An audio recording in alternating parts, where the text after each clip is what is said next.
예, 비하인드 뉴스 진행하겠습니다. 박성태 기자. 예. 열어볼까요?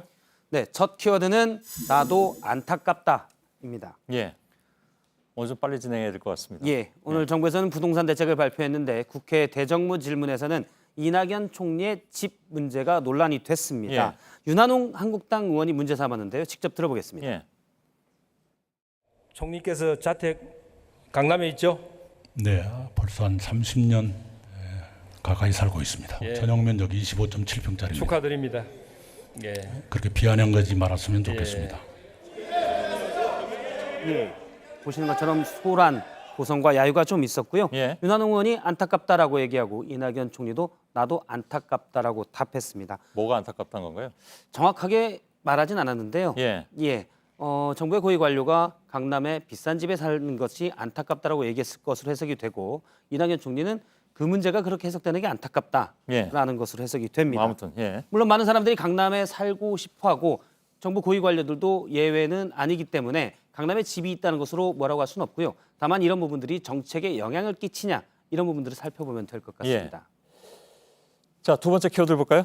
네, 두 번째 키워드는 손을 드시오로 잡았습니다. 예. 무슨 손을 왜 드는 건가요? 오늘 국회 외통위에서는 여야의 의원들이 서로 발언권을 달라고 강석호 외통위 위원장을 강하게 압박하는 모습이 좀 있었습니다. 예. 오늘 여당은 판문점 선언 비준안을 외통위에 상정하자라고 주장을 했고 예. 야당은 우리가 반대할 게 뻔한데 상정을 못하러 하냐. 남북 정상회담이 끝난 뒤에 얘기나 해보자라고 반박하면서 설전이 이어졌습니다. 예. 그런데 외통위에 출석했던 조명규 통일부 장관이 오전 10시부터는 대정부 질문에 참석해야 돼서 이 상황을 조율해야 되는 강석호 위원장으로서는 좀 고민이 많았는데요. 예. 강석호 위원장이 계속 의원들의 발언을 좀 끊으려고 했습니다. 송영길 의원과 바른미래당의 정병국 의원이 동시에 발언권을 신청하자 송영길 의원을 마지막으로 하자라고 하자 정병국 의원이 나는 간사인데 발언권을 왜 안 주냐? 계속 협조했는데 이럴 거냐? 예. 이렇게 얘기해서 먼저 사인을 줘서 송영길 의원만 하자고 했는데 그러면 정병국 의원도 짧게 해라 이런 식으로 얘기가 됐습니다. 나중에도 계속 유기준 의원이나 원혜영 의원 등이 1분만 얘기하겠다. 제발 발언권을 달라 하면서 간청하곤 했는데요. 계속 오전 회의를 기다렸던 조명윤 통일부 장관은 정작 본인은 질문도 몇 개 못 받고 본회의에도 20분이나 늦게 가게 됐습니다. 그런가요? 예. 되게 그때 1분만 하겠다고 하고 1분 하는 사람은 또 없기도 하죠. 제가 쭉 시간을 봤는데 한 명도 없었습니다. 예. 세 번째 키워드는요? 세 번째 키워드는 예. 손흥민이 필요해로 잡았습니다. 시간 없어서 안 할 줄 알았죠. 예. 예. 짤막하게 해주세요. 예. 오늘 문재인 대통령은 남북관계의 원로 자문단을 청와대에 초청해서 예. 좀 조언을 들었는데요.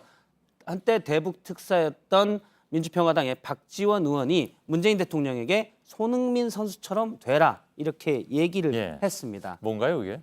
어떤 맥락이냐면 사실 손흥민 선수는 지난 아시안 게임에서 6경기에 출전해 1골을 넣고 5골에 도움을 했습니다. 즉 다른 선수들에게 골을 넣도록 밀어주는 건데요.